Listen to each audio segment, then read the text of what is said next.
রবীন্দ্রনাথ ঠাকুরের শান্তিনিকেতন গ্রন্থের অন্তর্গত নববর্ষ। আজ নববর্ষের প্রাতঃসূর্য এখনও দিকপ্রান্তে মাথা ঠেকিয়ে বিশ্বেশ্বরকে প্রণাম করেনি। এই ব্রাহ্ম মুহূর্তে আমরা আশ্রমবাসীরা আমাদের নূতন বৎসরের প্রথম প্রণামটিকে আমাদের অনন্তকালের প্রভুকে নিবেদন করবার জন্যে এখানে এসেছি। এই প্রণামটি সত্য প্রণাম হোক। এই যে নববর্ষ আজ জগতের মধ্যে এসে দাঁড়িয়েছে, এ কি আমাদের হৃদয়ের মধ্যে প্রবেশ করতে পেরেছে? আমাদের জীবনে কি আজ নববর্ষ আরম্ভ হলো? এই যে বৈশাখের প্রথম প্রত্যুষটি আজ আকাশ প্রাঙ্গণে এসে দাঁড়ালো, কোথাও দরজাটি খোলবারও কোনো শব্দ পাওয়া গেল না। আকাশ ভরা অন্ধকার একেবারে নিঃশব্দে অপসারিত হয়ে গেল। কুঁড়ি যেমন করে ফোটে, আলোক তেমনি করে বিকশিত হয়ে উঠল। তার জন্যে কোথাও কিছুমাত্র বেদনা বাজল না। নববৎসরের উষালোক কি এমন স্বভাবত, এমন নিঃশব্দে আমাদের অন্তরে প্রকাশিত হয়?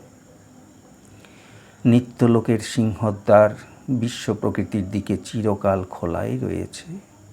সেখান থেকে নিত্য নূতনের অমৃত ধারা অবাধে সর্বত্র প্রবাহিত হচ্ছে। এই জন্যে কোটি কোটি বৎসরেও প্রকৃতি জরাজীর্ণ হয়ে যায়নি। আকাশের এই বিপুল নীলিমার মধ্যে কোথাও লেশমাত্র চিহ্ন পড়তে পায়নি। এই জন্যেই বসন্ত যেদিন সমস্ত বনস্থলীর মাথার উপরে দক্ষিণে বাতাসে নবীনতার আশীষ মন্ত্র পড়ে দেয়, সেদিন দেখতে দেখতে তখনই অনায়াসে শুকনো পাতা খসে গিয়ে কোথা থেকে নবীন কিশলয় পুলকিত হয়ে ওঠে। ফুলে ফলে পল্লবে বনশ্রীর শ্যামাঞ্চল একেবারে ভরে যায়। এই যে পুরাতনের আবরণের ভিতর থেকে নূতনের মুক্তিলাভ, এ কত অনায়াসেই সম্পন্ন হয়, কোথাও কোনো সংগ্রাম করতে হয় না। কিন্তু মানুষ তো পুরাতন আবরণের মধ্যে থেকে এত সহজে এমন হাসি মুখে নূতনতার মধ্যে বেরিয়ে আসতে পারে না। বাধাকে ছিন্ন করতে হয়, বিদীর্ণ করতে হয়। বিপ্লবের ঝড় বয়ে যায়, তার অন্ধকার রাত্রি এমন সহজে প্রভাত হয় না। তার সেই অন্ধকার বজ্রাহত দৈত্যের মতো আর্তস্বরে ক্রন্দন করে ওঠে এবং তার সেই প্রভাতের আলোক দেবতার খরধার খড়গের মতো দিকে দিকে দিগন্তে চমকিত হতে থাকে। মানুষ যদিচ এই সৃষ্টির বেশি দিনের সন্তান নয়, তবু জগতের মধ্যে সে সকলের চেয়ে যেন প্রাচীন। কেননা সে যে আপনার মনটি দিয়ে বেষ্টিত। যে বিশাল বিশ্ব প্রকৃতির মধ্যে চিরযৌবনের রস অবাধে সর্বত্র সঞ্চারিত হচ্ছে, তার সঙ্গে সে একেবারে একাত্ম মিলে থাকতে পারছে না। সে আপনার শত সহস্র সংস্কারের দ্বারা, অভ্যাসের দ্বারা নিজের মধ্যে আবদ্ধ। জগতের মাঝখানে তার নিজের একটি বিশেষ জগৎ আছে। সেই তার জগৎ আপনার রুচি বিশ্বাস মতামতের দ্বারা সীমাবদ্ধ। এই সীমাটার মধ্যে আটকা পড়ে মানুষ দেখতে দেখতে অত্যন্ত পুরাতন হয়ে পড়ে।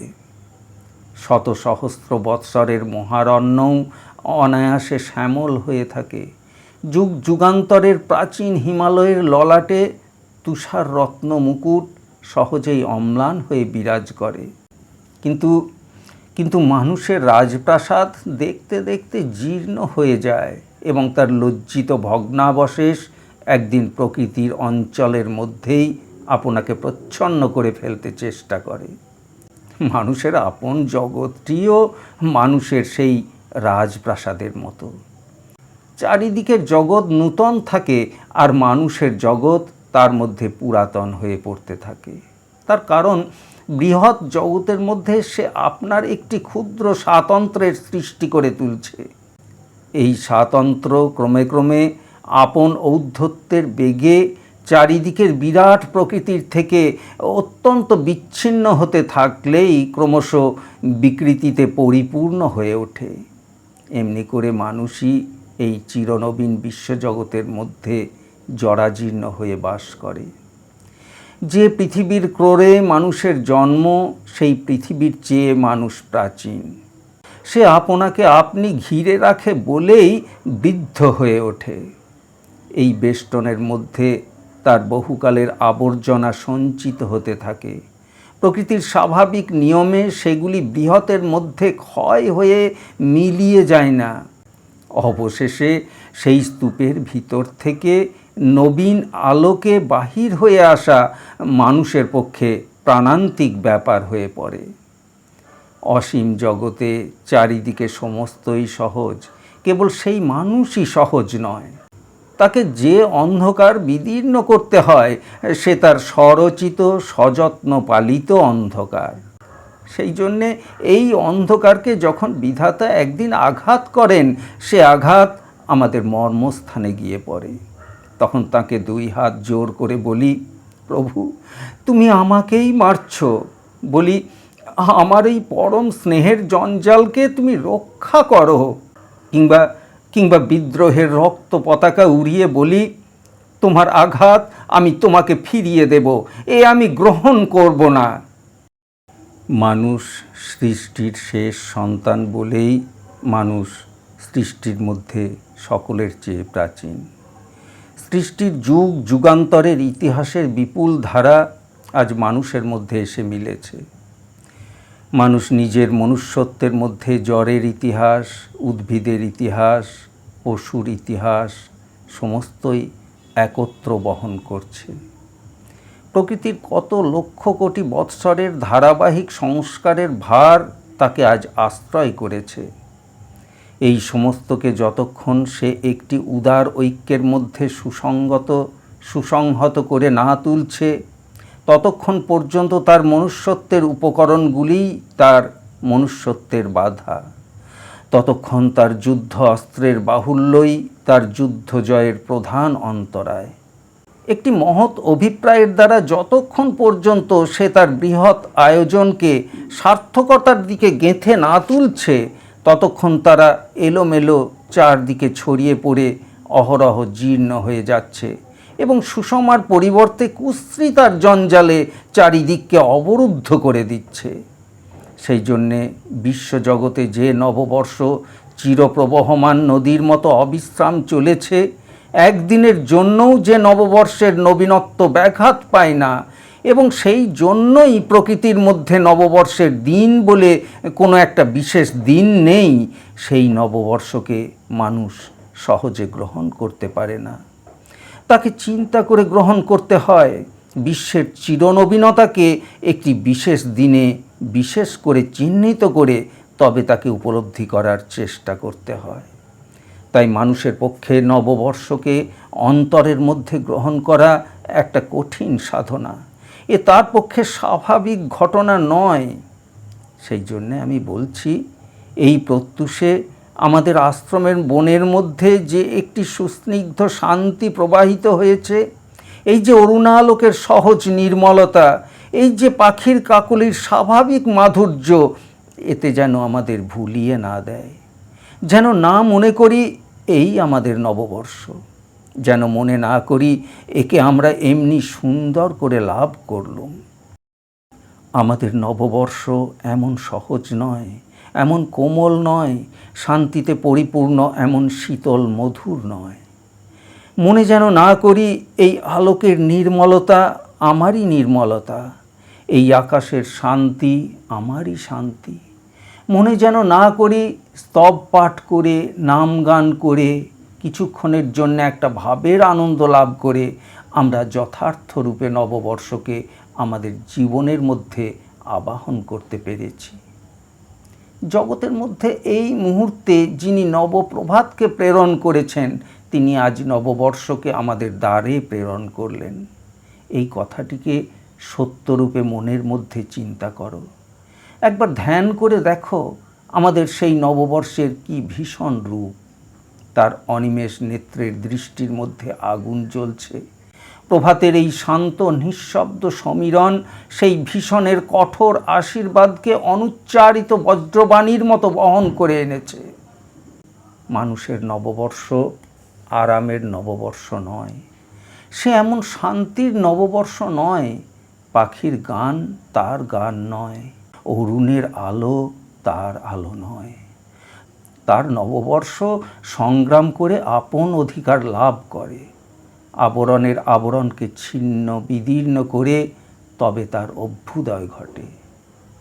বিশ্ববিধাতা সূর্যকে অগ্নিশিখার মুকুট পরিয়ে যেমন সৌরজগতের অধিরাজ করে দিয়েছেন, তেমনি মানুষকে যে তেজের মুকুট তিনি পরিয়েছেন, দুঃসহতার দাহ, সেই পরম দুঃখের দ্বারাই তিনি মানুষকে রাজগৌরব দিয়েছেন।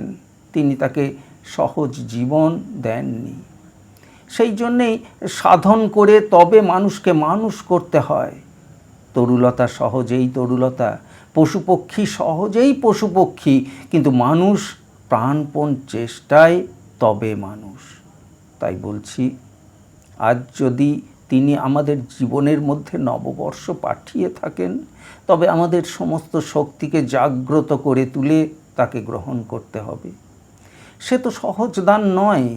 আজ যদি প্রণাম করে তাঁর সে দান গ্রহণ করি, তবে মাথা তুলতে গিয়ে যেন কেঁদে না বলে উঠি, তোমার এ ভার বহন করতে পারি নে প্রভু, মনুষ্যত্বের অতি বিপুল দায় আমার পক্ষে দুর্ভর।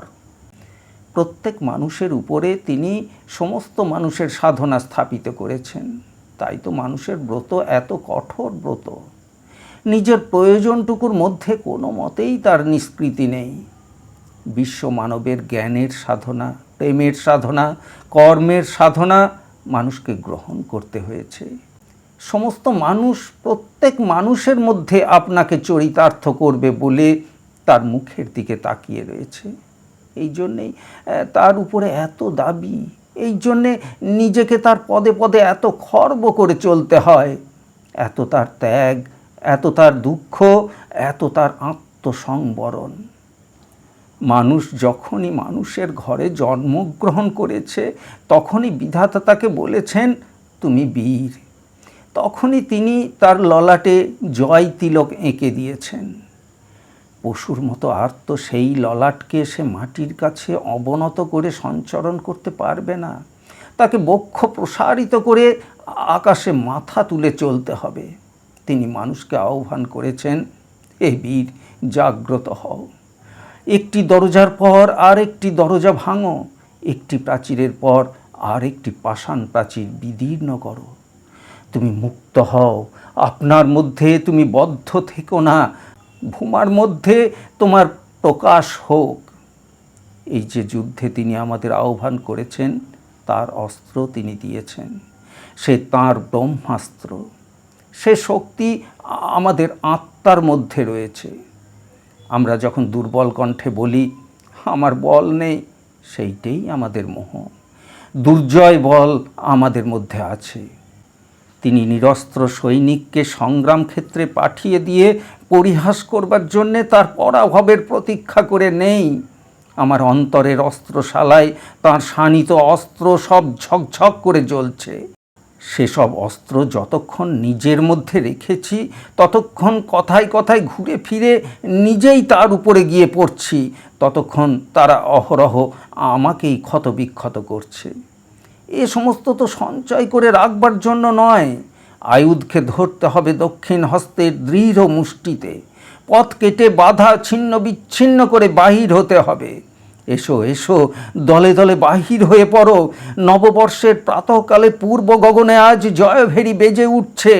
সমস্ত অবসাদ কেটে যাক, সমস্ত দ্বিধা, সমস্ত আত্ম অবিশ্বাস পায়ের তলায় ধুলোয় লুটিয়ে পড়ে যাক।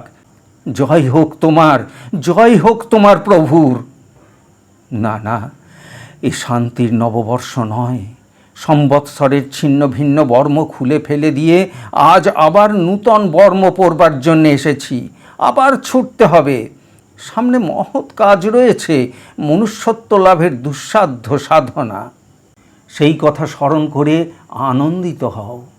মানুষের জয়লক্ষ্মী তোমারই জন্যে প্রতীক্ষা করে আছে, এই কথা জেনে নিরলস উৎসাহে দুঃখব্রতকে আজ বীরের মতো গ্রহণ করো। প্রভু, আজ তোমাকে কোনো জয়বার্তা জানাতে পারলুম না, কিন্তু যুদ্ধ চলছে, এই যুদ্ধে ভঙ্গ দেব না। তুমি যখন সত্য, তোমার আদেশ যখন সত্য, তখন কোনো পরাভবকেই আমার চরম পরাভব বলে গণ্য করতে পারবো না। আমি জয় করতেই এসেছি। তা যদি না আসতুম, তবে তোমার সিংহাসনের সম্মুখে এক মুহূর্ত আমি দাঁড়াতে পারতুম না। তোমার পৃথিবী আমাকে ধারণ করেছে, তোমার সূর্য আমাকে জ্যোতি দিয়েছে, তোমার সমীরণ আমার মধ্যে প্রাণের সঙ্গীত বাজিয়ে তুলেছে। তোমার মহামনুষ্যলোকে আমি অক্ষয় সম্পদের অধিকার লাভ করে জন্মগ্রহণ করেছি। তোমার এত দানকে, এত আয়োজনকে আমার জীবনের ব্যর্থতার দ্বারা কখনোই উপহসিত করব না। আজ প্রভাতে আমি তোমার কাছে আরাম চাইতে, শান্তি চাইতে দাঁড়াইনি। আজ আমি আমার গৌরব বিস্তৃত হব না। মানুষের যোগ্য আয়োজনকে ফেলে রেখে দিয়ে প্রকৃতির স্নিগ্ধ বিশ্রামের মধ্যে লুকোবার চেষ্টা করব না। যতবার আমরা সেই চেষ্টা করি, ততবার তুমি ফিরে ফিরে পাঠিয়ে দাও, আমাদের কাজ কেবল বাড়িয়েই দাও। তোমার আদেশ আরও তীব্র, আরও কঠোর হয়ে ওঠে। কেননা মানুষ আপনার মনুষ্যত্বের ক্ষেত্র থেকে পালিয়ে থাকবে, তার এ লজ্জা তুমি স্বীকার করতে পারো না। দুঃখ দিয়ে ফেরাও, পাঠাও তোমার মৃত্যুদূতকে, ক্ষতিদূতকে। জীবনটাকে নিয়ে যতই এলোমেলো করে ব্যবহার করেছি, ততই তাতে সহস্র দুঃসাধ্য গ্রন্থি পড়ে গেছে। সে তো সহজে মোচন করা যাবে না, তাকে ছিন্ন করতে হবে। সেই বেদনা থেকে আলস্যে বা ভয়ে আমাকে লেশমাত্র নিরস্ত হতে দিও না। কতবার নববর্ষ এসেছে, কত নববর্ষের দিনে তোমার কাছে মঙ্গল প্রার্থনা করেছি, কিন্তু কত মিথ্যা আর বলবো, বারে বারে কত মিথ্যা সংকল্প আর উচ্চারণ করব। বাক্যের ব্যর্থ অলঙ্কারকে আর কত রাশিকৃত করে জমিয়ে তুলব। জীবন যদি সত্য হয়ে না থাকে, তবে ব্যর্থ জীবনের বেদনা সত্য হয়ে উঠুক। সেই বেদনার বহ্নি শিখায় তুমি আমাকে পবিত্র করো। হে রুদ্র, বৈশাখের প্রথম দিনে আজ আমি তোমাকেই প্রণাম করি। তোমার প্রলয়লীলা আমার জীবন বিনার সমস্ত আলস্য সুপ্ত তারগুলোকে কঠিন বলে আঘাত করুক। তাহলেই আমার মধ্যে তোমার সৃষ্টিলীলার নব আনন্দ সঙ্গীত বিশুদ্ধ হয়ে বেজে উঠবে। তাহলেই তোমার প্রসন্নতাকে অবারিত দেখতে পাবো, তাহলেই আমি রক্ষা পাব।